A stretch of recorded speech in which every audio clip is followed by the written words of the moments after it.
there, Shawna Karrasch here with another Ask Shawna answer coming to you from Villanova. Alrighty, it says, this one is from Amy, and Amy says, hi Shawna, I'm trying to find out my horse's behavior is something that can happen. He has always been a quiet horse, but this year he has changed. Other avenues have been investigated, and I don't believe it is pain related. He started bucking and escalated it. It's like he has a dummy split and doesn't want to do anything anymore and just wants to go back to his friends in the paddock.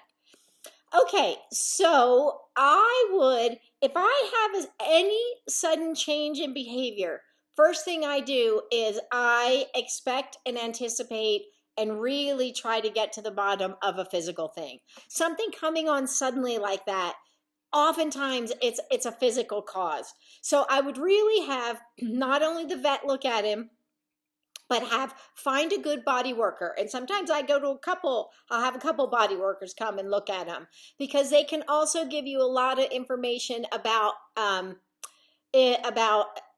soft tissue things. Maybe the vet looks at a certain amount of things, and there's certain things that x-rays or flexions will show you, but there's some soft tissue things that a good body worker can often detect that there's a sensitivity, and of course a saddle fit. So if you have done all of those things, because that's the first place I go with that, I really do. But it could be that there's some other thing. Oh, okay, and I'm going to also bring up another point. Sometimes it's something that has gotten better.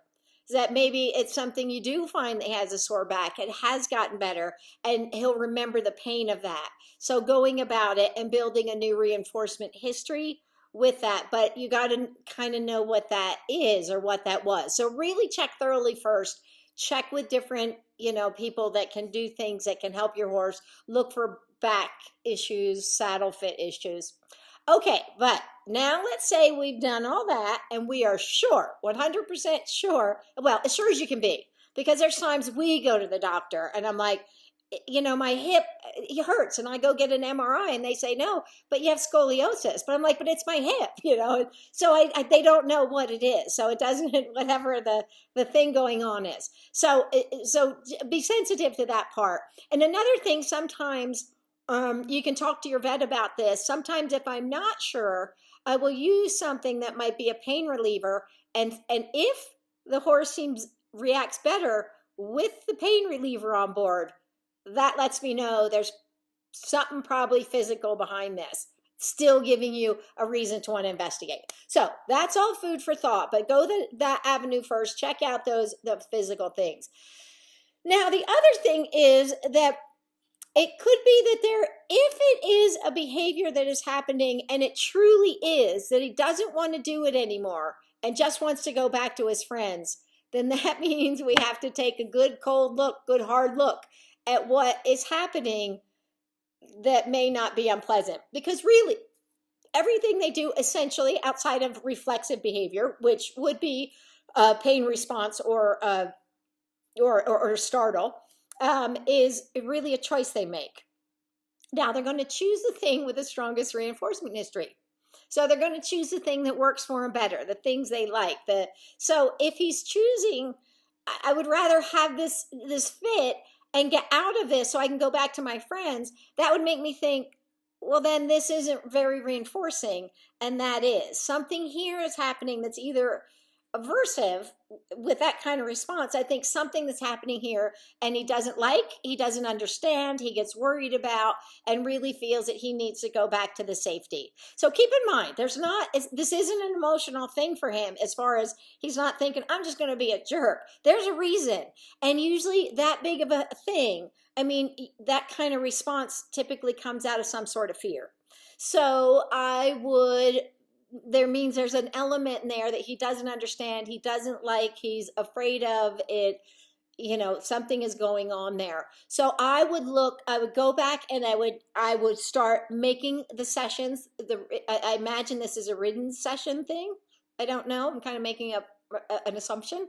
But I would go back and I would treat him like a baby. And why I would be doing this, I'd make it very short, very sweet, meaning super reinforcement, a very high rate of reinforcement, so that it is, because remember, the things they choose and don't things, they're like scales, so he's choosing to, he's saying, I don't want to work, I want to go back to my friends. There's a lot of weight on this side and not enough weight on the side that says this ridden work or whatever's happening at the time is not very reinforcing, but getting out of it is very reinforcing. So what I want to start doing is building a new association and a new reinforcement history. So pretty soon what we're doing is actually more reinforcing, and that's going to be the choice he wants to do.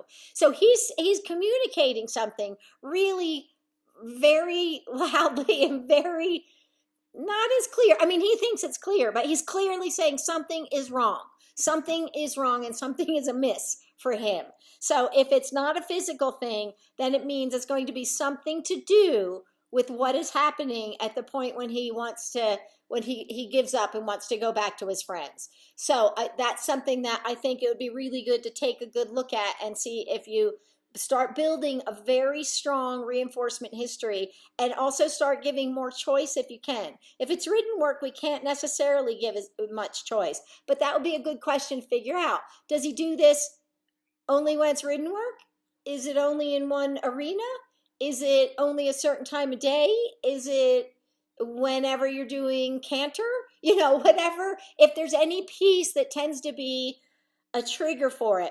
But what's hard about that is it could be one trigger, like sometimes if a horse has a sore back, the next thing you know, they don't want the person to get on.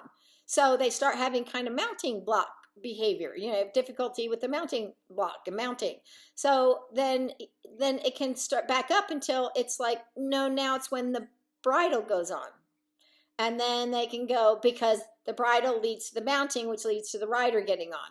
So then they can go, but now I don't want the saddle to be girthed up, to be tightened, because I don't want the saddle on, because then the bridle will go on, then I get to the mounting block, and then the rider gets on, then the pain happens. So it can keep backing up. So sometimes what you think might be the thing, the piece that it got big enough that it became problematic, it may actually be precursors to a lot of other behaviors. So it's important that we kind of think of what this may lead to this, which may lead to this, but see if there's any familiar piece in there.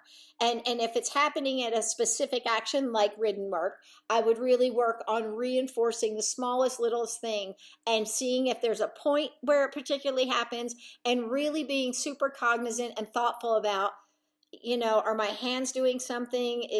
Does he need his teeth floated and he has a bit and that's part of it? Or is it, so there's something is going on that's causing fear, and that fear is either from pain from a physical sense or pain from a fear of not understanding what is going on.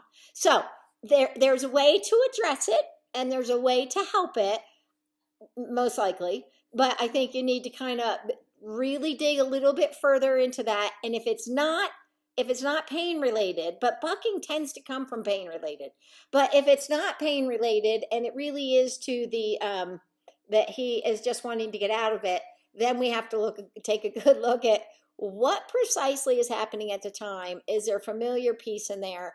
And really kind of considering that what is happening is causing some sort of fear and worry. And that's where it comes out when he's trying to say, I don't want to do this. I can't do this.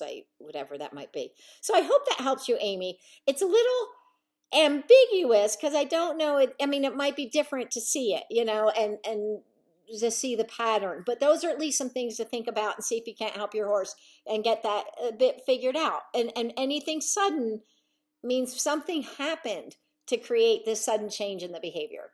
So, and it could be that there's a change even in the social dynamics. I don't really know. But anyway, there you go. That's my food for thought for now. All righty. Thank you for submitting your questions. And if you or anybody else has questions, you know where to go. You can go to vianovatraining.com, shawnakarrasch.com, get to the Ask Shawna page, and you can submit your questions there. Anyway, thank you very much. And until next time, bye-bye.